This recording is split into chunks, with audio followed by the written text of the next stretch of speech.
Welcome everyone to the What's Left podcast. John here with Jake and Brad. We are the punk rock garage band podcast, adding our voice resistance as loud as we can. We are joined today by congressional candidate Britt Aguirre from West Virginia's first congressional district. That's the one in the South. There's the North one, the South one. She's the one in the South.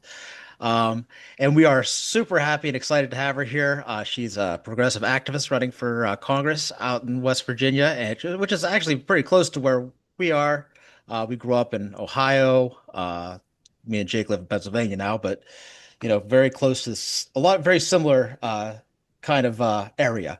So on the screen, you can see a list of where she will be appearing all around West Virginia all this month. So definitely go and check her out in person. But we are lucky enough to have her right here on the podcast first.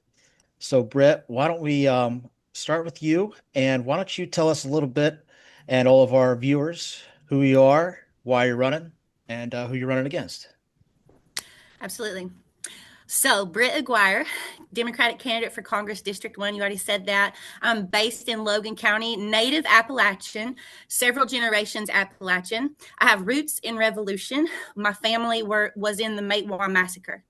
So I had an uncle who I never met who died too young on the steps of the courthouse after the court hearing regarding the Matewan Massacre. And that's true. His name is Ed Chambers.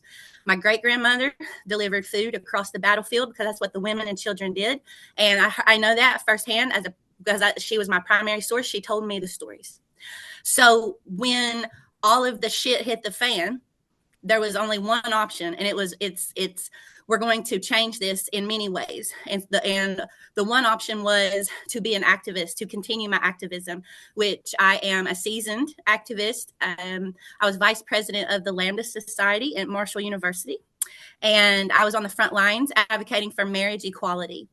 So that right before it was legalized on the federal level, West Virginia did it by the state. And so I was on the front lines with that and another organization called Fairness West Virginia. So we worked in coalition with them with the DEI initiatives at Marshall University, which are sadly no longer there. So from being a seasoned activist on the front lines, I graduated from Marshall University with a Bachelor of Arts in Communication Studies, specifically studying rhetoric and public address. And I can say that I saw Trump's dictatorship, fascism tendencies way before he got elected when he was running. And that's because that's where my background was. So you can see in the words he said, you could see it. So, I called it the first time around. And from there, I took a progressive healing modality of yoga and Reiki back to Logan County, West Virginia. And I had a profitable business until I decided to pivot, switch gears, had a few dramas and traumas in my life. And so from there, I went back on the front lines. So so just summing it up, 2025, back on the front lines of activism. And what mobilized me to become a candidate, not just a protester who is loud on the sidelines or the front lines, sidelines, whatever. And I say that because I'm a state championship cheerleader. So I don't care to get loud. I don't care to have the microphone and a megaphone. It doesn't bother me a bit. What mobilized me to become a candidate was when Riley Moore, our District 2 representative, had a thumbs up in front of CCOT, a modern day concentration camp. And as a Christ follower myself, and him being the example of a practicing Catholic, and mind you, it was during Holy Week. And on that Sunday, I guarantee you who went to church.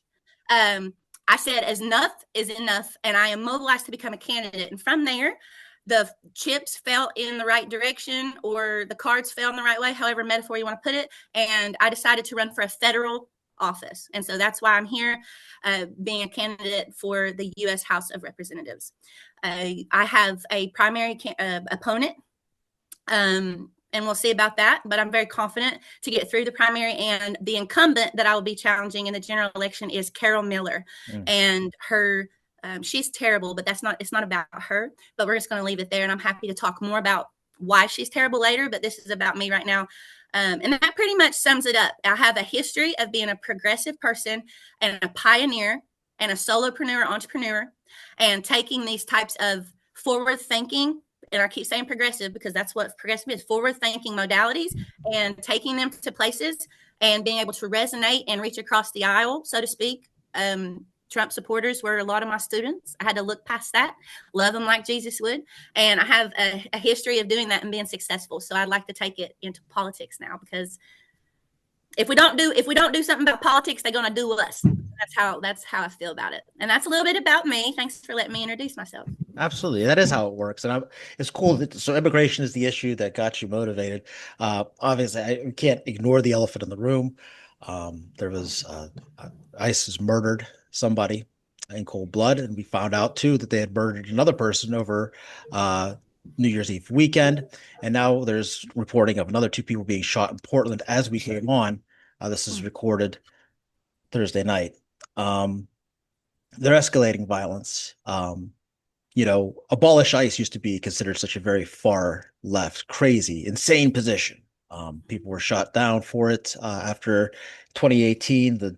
After the primaries, the Democrats said, "It's too far of a position. We're not going there again." How do you feel about that today?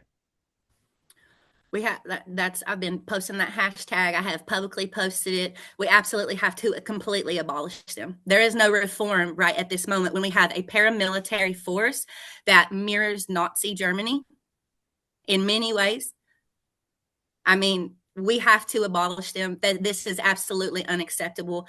I did not stand up and recite the Pledge of Allegiance over and over, saying liberty and justice for all, to when it's time to demand it, to back down. That's not what I did. I have the American flag behind me because the resistance takes it back. We are the true patriots. And this is straight up kidnapping. This is against due process. This is unconstitutional. And I will say this, because we're on a What's Left podcast. My belief is that no one is illegal on a land that was stolen, made with, built by stolen hands too. And so we have to understand that this is America's history. We were built on genocide. I'm not afraid to say the G word. And so where's my stance? We have to abolish ICE. We absolutely have to. We have to, at the very least, because we have to understand when I do go to Congress, I'm understanding where the position I'm going to be in. I'm going to have to reach across the aisle. So at the very least, we have to defund them, because they increase their budget so much and there's no accountability, like less accountability than many people, many organizations, less accountability they have, and more, they're exercising more force. So at the very least, they need to be defunded, and I do believe they need to be abolished. So that's where I stand on that. All right, cool. Jake, go ahead. So you mentioned a little bit, the queer community needs people who are willing to fight for them on every level without it being, whether it be like trans rights and gender affirming care, or even just like basic rights of marriage, which has been threatened recently, luckily didn't follow through. Democrats are the default vote for most queer people, but I want to know, like, how can you promise the community a safe place for us? Yes, absolutely. I just got chills all over my body. I will say some of my most closest friends and the most Christ-like people I know are transgender. I say that, I get chills again. I say that because my videographer is a trans woman. Her name is Amy Essington. You check her out, Essington Creative. She did my website, so y'all can see that. And I say that because I build coalition with folks in that community. I always have. They're my default folks to hang out with, who I feel comfortable with. And I know that's not coming from a policy position. I'm telling you as a person. I like to say that as a cis white woman, bisexual white woman, so part of the community, but invisible, okay, because I have children. I was married to a man. I feel invisible sometimes. As a cis white woman, it's easy for folks not to feel safe around people like that now. So I want to say that I never want to promise a safe space, because just in my identity, I could trigger people, but I offer a brave space. Everyone can be who they are around me. And that's a promise. That's what I will promise. And that's what I do promise. And that's how at the protest today, just an example, it's a cis white man walked over and he grabbed a sign and he started protesting. And so he walked me to my car afterward and he goes, "What did you think about me coming up? Like, what did you think? I was one of them, MAGA?" I said, "No, sir, I greet everybody the same," because my sign said, "The president rapes children, is what my son said. And I said, no, sir, I greeted you the same way as I do all people, which is, did you know the president is a pedophile? And then from there, we figure out how we're going to act around each other. Yeah, that's like the tagline to our show. The president's a pedophile. It's like the punk rock roach podcast, and also the president is a pedophile. Yeah. I would like to finish off saying that in a policy position is I will do everything I can to fight for marriage equality, to keep that, which I love that Kim Davis got immediately shut down, because a woman with 4 marriages is not going to come after my queer community and question their sanctity of their marriage, because that's not going to happen, and that didn't happen. So I laughed at that. It was hilarious that she got shut down, because no, you don't get to do that. My siblings are not the problem. She is. Yeah. So that's what I can 100% tell you right there. So, and as far as gender affirming care and coming after the trans kids, well, this is what I'm going to say about that. It drives me crazy, first of all. And I'm hopeful that the Supreme Court decision that the ACLU is fighting for ends up being in the right favor. But breast implants are gender affirming care. So I don't want to hear one damn thing from a cis woman. Okay, I'm done. Okay. Thank you. Okay. Yeah, especially not with a MAGA hat on. Go ahead, Brad. Lord. Before I ask the question, I just want to say I appreciate the passion in your responses. Mm-hmm. You can tell they're genuine, and that's what I'm looking for from anybody that I am willing to endorse or willing to stand behind, is someone that is genuine in their response to us, because it shows your true character. And I know that you're going to take that true character into Congress with you. And that's what I look for in my candidate. Now, you said you weren't afraid of the G word. So in respects to the G word, what is your position? We already talked about you being endorsed with Track APAC, but what is your position on how the USA handles Israel going forward? I do not want my tax dollars to be going to starved children. And that's how I feel about it. Completely, we have to sever ties completely. And I know that's a radical statement. Like I said, when we go there, we'll have to figure that out. But at this moment, with the genocide and the intentional starvation, and we're funding it, it's absolutely unacceptable. We're at a point where there's no more lines in the sand to be drawn. There has been many lines in the sand, and intentional starvation of children, the rape of children, the burning of food, it's a humanitarian crisis, and it's a morality crisis. So that's where I stand. We need to cut all ties with Israel. There's no way we should be supporting Israel in any way. Nobody should be taking AIPAC money. Matter of fact, they're trying to change their name. Did y'all know that? Mm-hmm. Okay. No, so talk about it, though, please. By all means. My point is, they're understanding the pressure, that it's compromise. And I'm going to say this right now. Did y'all know that Jesus was a Palestinian? He sure was. And that's what I'm going to leave there. Thank you. That. Yes, Palestinian refugee. You took the words right. And he, brown skin. I had my shirt that changed. I wish I wouldn't have changed it now. It says, my shirt says, and I wore it to the protest, Jesus was a brown skin refugee. And so it's just tying it all, synchronicity. Love it. Yeah, that definitely comes across my TikTok feed every now and again. I'm like, I like that. And I will say that there's a starvation, and y'all know this, but I'm just saying it for the podcast. Intentional starvation is a war crime. Oh, yeah. It's an international war crime. Yeah. So Netanyahu needs to be tried and arrested. Absolutely. Yeah, it's crazy like that we want to make excuses to go after a dictator, Maduro, because he's a dictator, supposedly. But at the same time, you spent New Year's Eve with Benjamin Netanyahu. So it's clearly not about the war crimes. It's not about that. Clearly. It must be something else. Clear.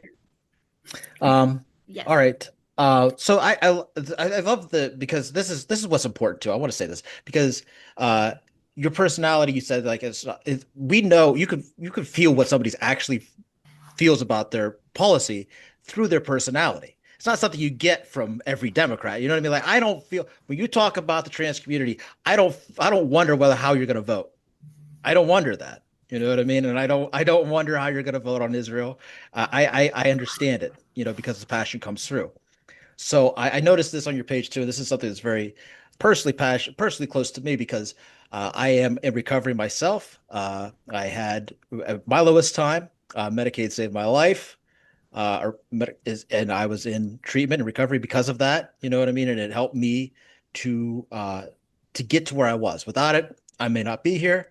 But also it was a good thing, and it's been good for a lot of people in my life currently. So it's seeing these people cutting healthcare, slashing things, and then just the broken healthcare system in general.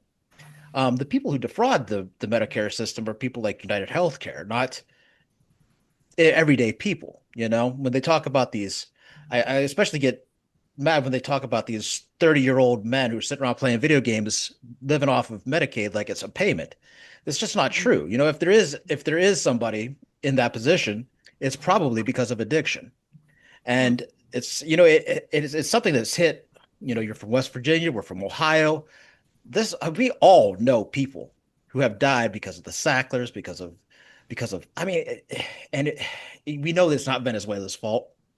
You know, so when it comes to the healthcare system, when it comes to Medicaid, when it comes to addiction, I seen it on your page, and I just want to know, like, so obviously, I assume probably Medicaid for all is okay with you, but what do you think the fixes are here? You know what I mean? Where Sure, do you stand? sure. So definitely, I'm a proponent of universal health care. Absolutely. We are the richest country in the world, and there's no reason why we shouldn't be able to offer free health care because all the other countries do, except for us. Okay. All the others is in like, you know, a general, most of them, you know, we pay for Israel's healthcare, for goodness sakes. Jesus have mercy. So with that being said, that drives me crazy. So anyway, I don't want my tax dollars paying for their healthcare. I want them paying for our healthcare. Okay. So with that being said, there was an op-ed, and if you give me a moment, yeah, it's over here somewhere, but there was an op-ed written by a first person in the Democratic Party in West Virginia. And I'm going to tell you, I think it's very doable, especially because in West Virginia, there's something called PEIA, which is Public Employees Insurance Agency. And what that does is we could basically mirror that, open it up to non-state employees. And this could be national, but I'm talking specifically in a state. We could open that up, but there needs to be 3 things that happen. And I found it right here. So we need to have the universal health care. We need to have that opened up. Everybody needs to have it. But we need to also guarantee child care with that and cap the cost of utilities. So for all of that to work, policies need to work around these 3 things. And so this is not unlike what Mondani has been talking about with free healthcare. But the other thing that I'd like to add is we have got to cap the cost of utilities. In West Virginia, we have the highest rates of utilities, and we have the most households that have no income. 1 in 3 of our households have 0 income in West Virginia, but we have the highest cost of utilities. There is something bad wrong with that. We also have to ensure we have a living wage, okay? And I know y'all probably know what that is, but I'm just going to say we need to tie the minimum wage, which I believe needs to be at least $17 an hour, at the very least. I used to think 15, but now with the rise of inflation, at least needs to be $17 an hour. And we need to tie that to inflation. So when rent and groceries go up, so does your paycheck. And so with all of that coming around, this universal health care issue, what I'm trying to get at is it's not in a vacuum. So there has to be other policy changes that need to go around. And another one that it fits all in all of this is that the folks who raise those utility prices at the public service commissions, like especially in Charleston, West Virginia, those folks need to be elected and held accountable by the people. They don't need to be appointed. And so if they're elected, they're going to worry about what their people think. Maybe, we hope, we can see the GOP doesn't give a shit. Is that okay, curse? Is that okay to curse on here? Okay. Absolutely. Okay. Absolutely. So those are, I said 3 things, but that's really 4 things, and I'll repeat them. We need the universal health care. We need guarantee free child care. We need to cap the cost of utilities, and we need a living wage. And I don't think they call us radical. I don't think that's too radical, folks. No, I don't either. So that's my answer. I do want to follow up one thing. So you mentioned the rising cost of utilities. This is a big problem nationwide. A lot of it is tied to the new data centers, and specifically in your district, in Mingo County, they are fighting a data center. I want to know where you stand on AI, generally speaking. but also specifically data centers in the way that they are trying to poison a community that, much like the steel mills poisoned the communities that we live in and ruined water systems for years and years. I still haven't recovered. Like the coal industry also wrecked West Virginia's environment as well, and it still hasn't recovered. And now they want to take what little bit of clean water is there and run it through AI data centers. For me personally, it's a close issue. So I want to know for you, how do you feel about AI? Sure. As far as the Mingo County situation, I'll address that first. Is that I was there at the public forum. They weren't going to give us a public forum. We had to demand it, and they did. And I'm going to tell you right now, facts. Every person but one opposed it there. And the reason I know that is because the person who said yes was who they were building it on their property. Okay. They are not listening to us. And I'm going to tell you right now, from the mouth of the man from the DEP, he goes, look, he said, they filled out the permit correctly. Yes, there were redactions, but it doesn't matter. His words, if it were the worst business in the world and they filled out the paperwork correctly and the permit, we would approve it. Those are the people who are running our Department of Environmental Protection. Uh-huh. So I walked out of there and, went my separate ways with the folks in Mingo County, and then they approved the permit with only 1 to X amount of people in one in favor and the rest of us. So they are truly not listening to us.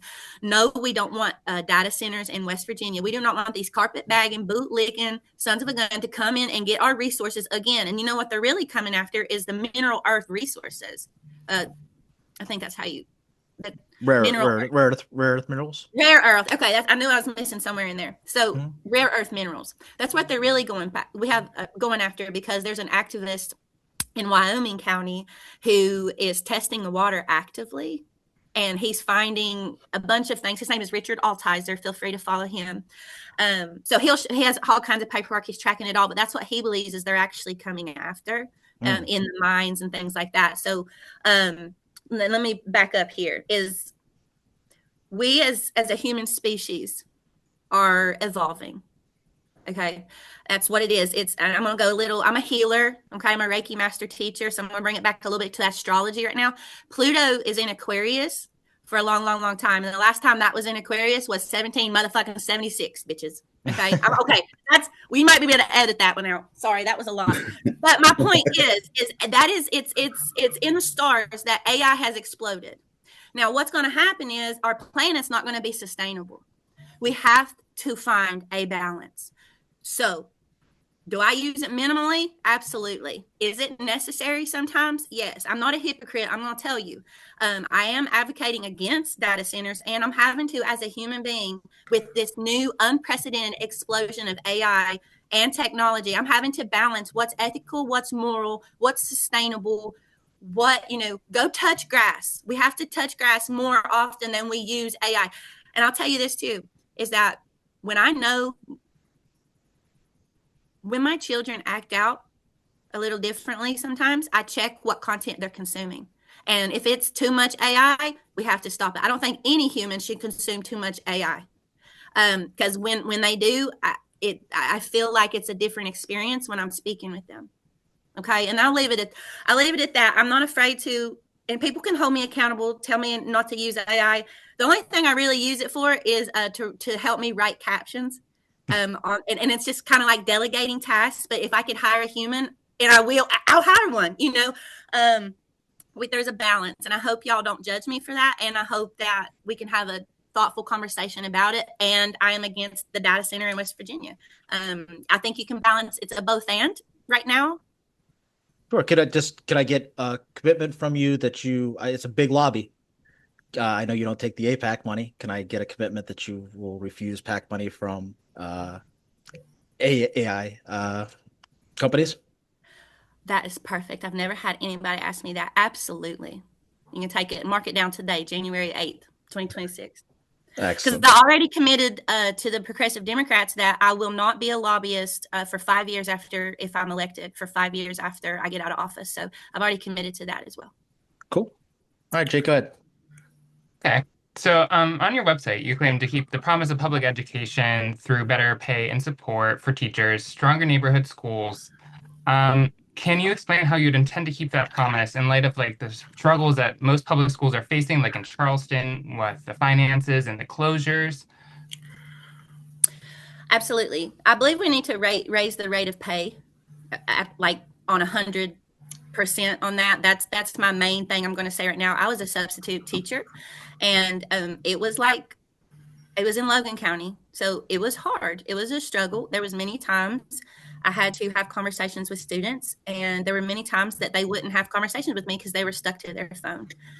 So I think it's a same not the same answer, but it's the same concept of it's not in a vacuum, because there's so much going on, including they quit teaching cursive for a while. They quit teaching the Holocaust for a while. They started teaching both of those again recently, like very small. They quit teaching about coal history. I know that for a fact because my son is now in 7th grade. He's never had a class about our history as a state. And that's important because I was doing coal fairs in 3rd grade. I was winning coal fairs. I won the whole thing as a 3rd grade student, beat seniors and everything in high school. So our history is being erased. And that goes back all the way to the top with that's the age-old tactic of the oppressor. Like it's the same playbook. So they're trying to erase history. They're trying to rewrite history. I know that quote from 1984 has been going around for George Orwell. That quote, it's here, So with that being said, in West Virginia, we have something called the Hope Scholarship or the Hope Voucher. And that's been a major problem that when a child goes from public school to private, the money for that child goes with them to the private school. Mm-hmm. Here's the catch. There's no cap on what they can ask for. There's no cap on how many can get it. There's no cap anywhere. And if they go back to public school, the money does not return with them. So we have to tackle that too. And the folks, because I'm actively protest. I don't know if y'all saw that and that's why you're asking it, but I led several actions, and that's where my police assault came from, was publicly advocating for public schools. Literally wrote "Save Public Schools" on the sidewalk, and that pissed off a police officer so much to shove me and violate my constitutional rights. So we're going to move on. But that's why I was even assaulted, is because I was advocating for this. So I made several actions in regards to the school consolidations, the school closures, because it was a major issue in Logan County. So when I went to the State Board of Education meeting, there, again, it was the same thing as the Mingo County thing. Not one person was for it, and they still approved the closures. There was person after testimony, after speech that said, don't do this, and they still did it. But the people in power at the Board of Education said, you know what they did? They pointed the finger to the West Virginia legislature. They point the finger. Well, I guarantee they don't realize 3 more are pointing back at them. So that's why we have to get more. We got to remove these people completely from office. So those are some problems. And I'm going to say again, it's not in a vacuum, but that's what I've done as a human, as an activist and a candidate for public schools, to advocate for them, is to be educated, to show up, to have hold those folks accountable. And if the system's not working, well, let me break it to you. The system's not designed to work for the common person. And I wish it were, but that's why I'm fighting. So we need to make sure that at the very least, that when people, and I'm talking specifically about West Virginia public schools, at the very least, if a student goes back to public schools, that money needs to follow them. Mm-hmm. All right. Well, we are running close on time. You got a little under 2 minutes left. So I want to give you an opportunity to speak directly to voters in your district and nationwide, and let us know what we can do to help. Sure.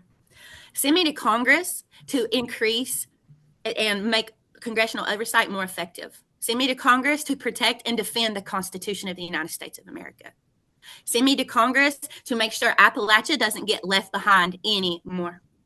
And that's directly to my district. And I said that on a radio show, and where at the end of it, he goes, hey, and so quick, would you challenge, or if Carol Miller wanted to debate you, would you? And I said, bring it on. And I say that sitting here right here. I'm not afraid. Not one bit. I'm trained in debate. I'm trained in public speaking. I'm sure some of that comes across a little bit. And at this point, I am training not just intellectually and policy wise, but I'm training physically too, because I am ready. Today, we led a protest. Today, we organized. Today, we did this because I'm on the front lines. So we need more activists and advocates to be on the front lines and send those people to Congress so we can let them know how irrelevant, how vastly far removed they are from what's actually happening in the United States and in West Virginia. And we have to let them know that. Amen. So, okay. Yeah, no notes. Well said. Thank you, guys. Check out the website. We'll put it in post. It's brit4wv.com. You can also donate at actblue.com. The links will be in the show notes as well as on the screen during the interview. So please help out where you can, especially donations. People who don't take PAC money deserve the donations when and where you can. So we want to thank Britt for being here. Thanks for everything. Thank you for your enthusiasm. Thank you for your activism. We really appreciate it. We hope to have you back sometime. Until next time, I'm John. I'm Jake. And I'm Brad. And that's what's left. Abolish ICE.